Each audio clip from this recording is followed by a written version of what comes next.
Great question, Daniel. So buying behavior amongst business buyers has changed quite significantly. So your business buyers, and the ones I typically work with, are those who are purchasing professional services. So they're going to accountants, lawyers, IT firms for their strategies. These business buyers are undertaking a lot of their own independent research. They're going online, they're doing online research, they're going to events, they're talking to experts, they're reading publications. And so they're doing a lot of independent research, Daniel, and they want to be doing that before they talk to any sales representative from your organization or with the clients that I work with, their professional service firms.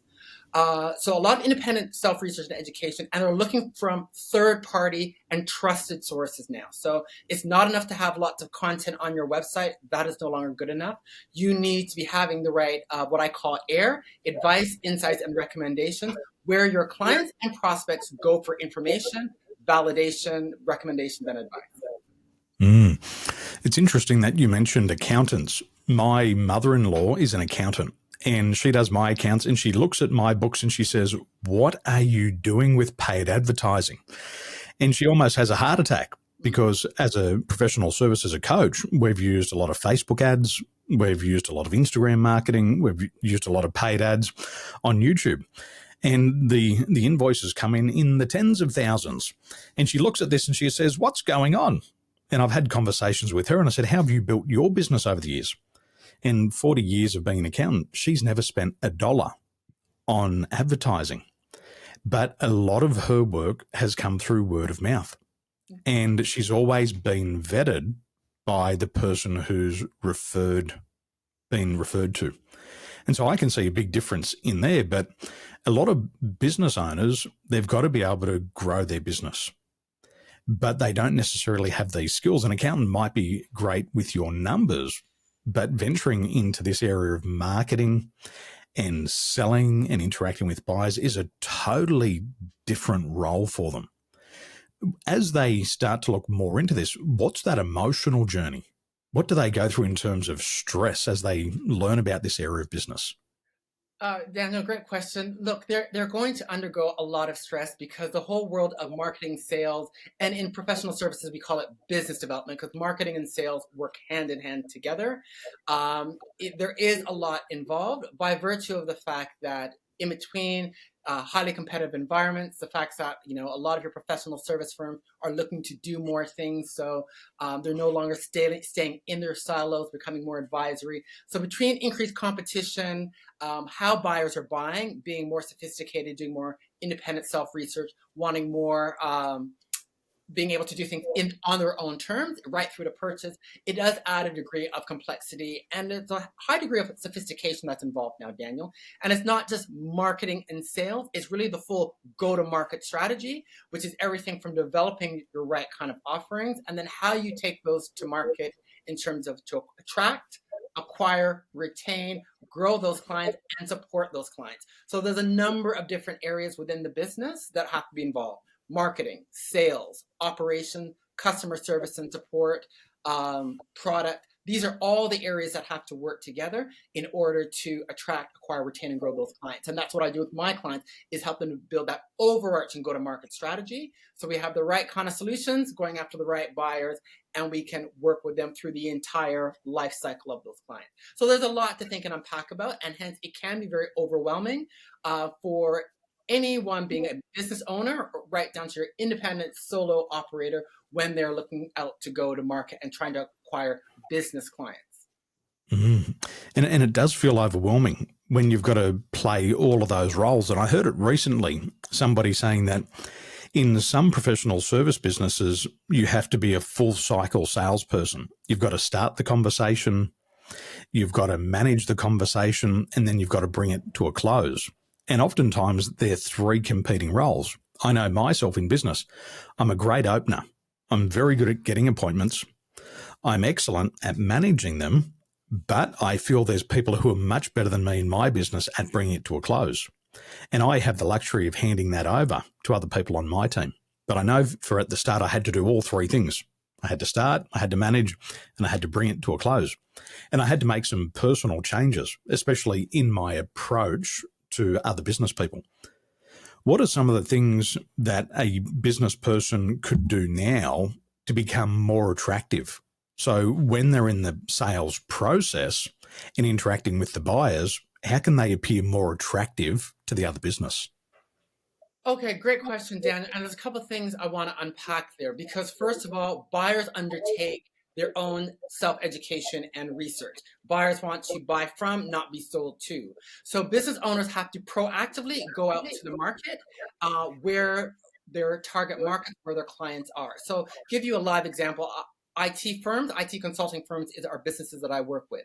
I work with IT CEOs to make sure they understand the clients that they're going after, the buyers are going after. We need to understand what are their key priorities, key objectives, and where they're looking for that information.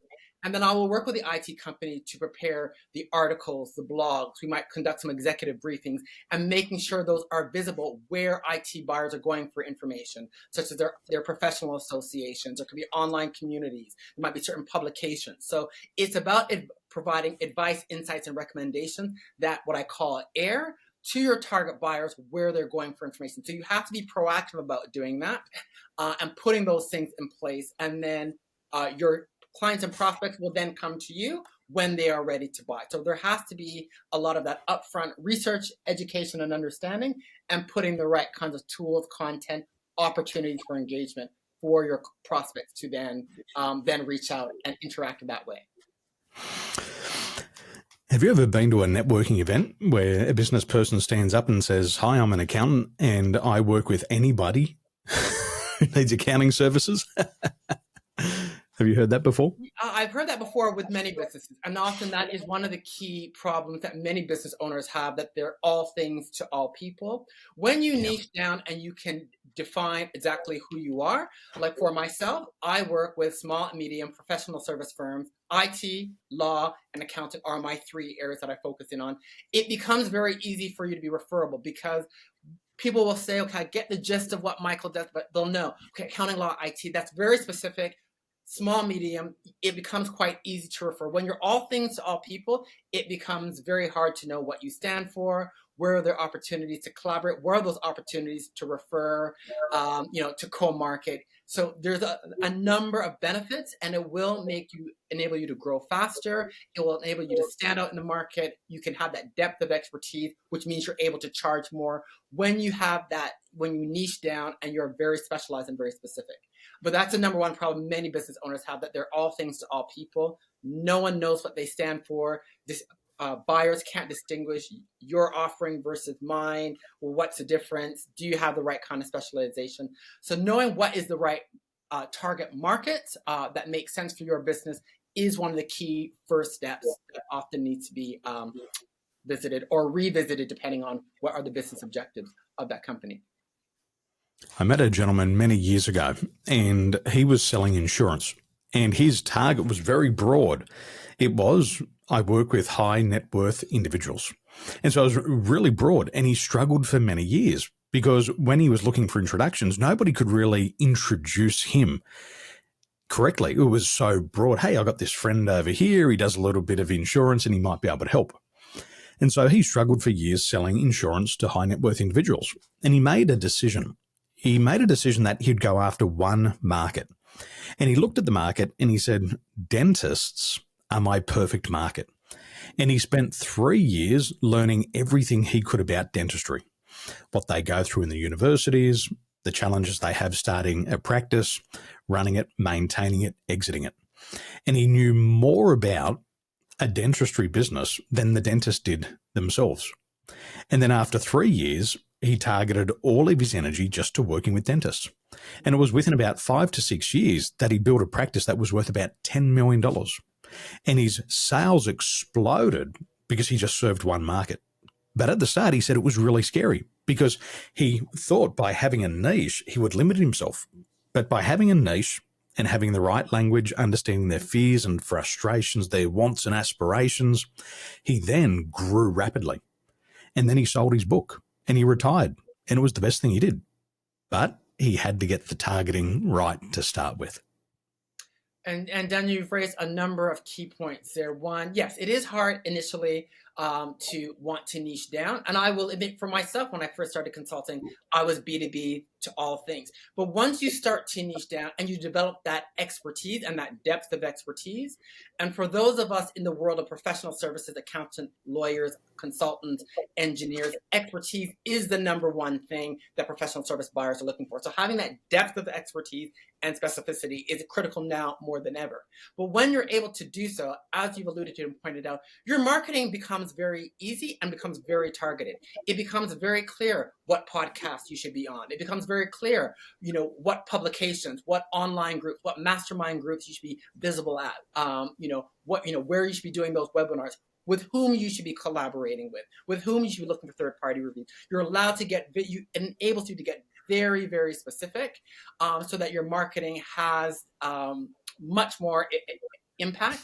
And that depth of expertise is just going to resonate in terms of you being able to get the right kinds of clients. You're going to be able to charge more. As you do great work for them, you're going to get more referrals, and momentum breeds momentum. So there's a number of benefits when you niche down and really go specific, but you have to have that depth of understanding both at the industry level as well as the decision makers and buyers within that industry vertical, that area that you're going to focus in on.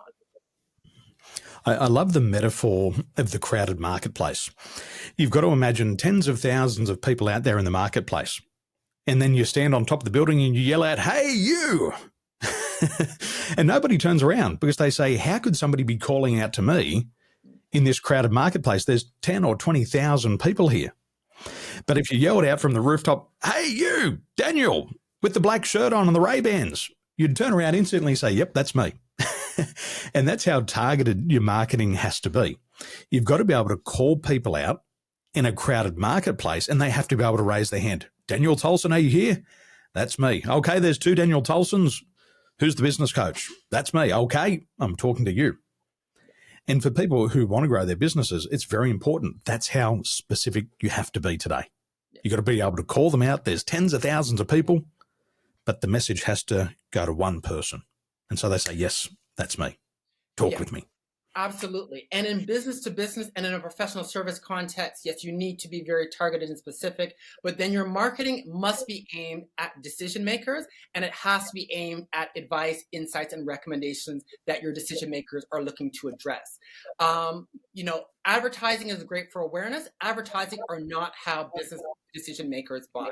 And that is where a number of clients go wrong. They spend all this on, Facebook ads, all these kinds of things, and that is not how it works. B2B, we are different. You have to be buyer driven. It's not enough to be customer driven to say, okay, I'm an IT firm and I want to get into Rex Regional Airlines to help with their digital transformation.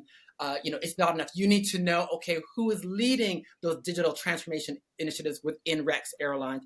What are their priorities? What are their challenges? How do they go about solving? What kinds of content and things they use as part of making their decisions, so that you can provide those things where they look for information. That's what your marketing has to be. It has to be buyer driven. It has to be air driven. Awareness, visibility is important, but it has to be done in a very specific way based on where buyers are going for trusted sources for advice, insights, and recommendations. Many years ago, I started a campaign, and it was door to door. We used to go door knocking. As a real estate agent back in 1999, I would go from door to door and I'd knock on the home doors, and that was easy.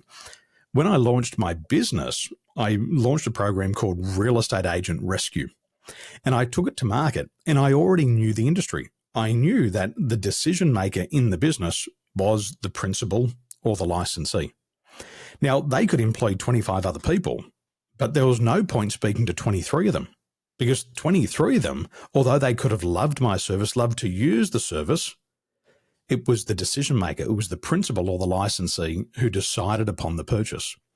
So when we went out prospecting, we would only speak to the licensee and the principal. And that saved a lot of heartache, because if we spoke to all the other 23 people in the office, they would have said, "Yes, we want this, we need it," only if the boss pays for it. So we go straight to the head, we have that conversation, we speak to less people, we get less rejection, and we get a lot more acceptance. And as a professional salesperson, you've got to deal with a lot of rejection. But you don't want to put yourself in the face of unnecessary rejection because it really impacts your enthusiasm. You got to stay bright, you got to stay bubbly, you got to stay enthusiastic. And if you've got the right target, I would prefer, and this is what we say in our business, I'd rather be rejected by a decision maker than a non-decision maker. If the boss tells me no, that's much better than a non-decision saying no. And that's what we learned. Yeah, and that's very important. It's very important, however, that again, marketing has a role to play because buyers are doing a lot of independent research. Many buyers do not want to talk to salespeople until they've done their research. So, as part of your go-to-market strategy, again, you have to set yourself up for success by providing those tools, resources, and being visible where the decision makers are going for information. Because even once they've heard about you, Daniel, they're not going to set up that meeting. They're going to maybe talk to some of their colleagues. They might wait till they go to the next mastermind group. They might do a bit of researching online. They might check out some publication. They're going to do their research. So you have to be visible, having those right kinds of tools, insights, recommendations around those strategic priorities. So as they're doing that self-research and education, you're demonstrating the value, what it's like to work with you. So when they're ready to take that step to have a discussion, then that can occur. There's more and more business decision makers who are undertaking various things like, setting up email addresses, etc., so that, all of the spam stuff goes to them so that they will proceed when they are ready. So it's very important that you set yourself up for success, and that's the role that marketing has to play in terms of that content, advice, etc. So when they're doing that proactive research, that you'll be visible, and then eventually they'll want to reach out, or when you reach out, they will know of you and the value that you're able to bring. It's very, very important now that the two really have to work together in sync. Well, we're coming to the end of the year and we're going to start a new year very shortly. What's one thing professional services firms must have in place to be able to grow in the next 12 months? The one thing that they need to have in place is an overarching go-to-market strategy. That's the one thing that they're going to have, whereby they've identified where are the right growth opportunities. They've identified and understand that market opportunity and understand the buyers within them.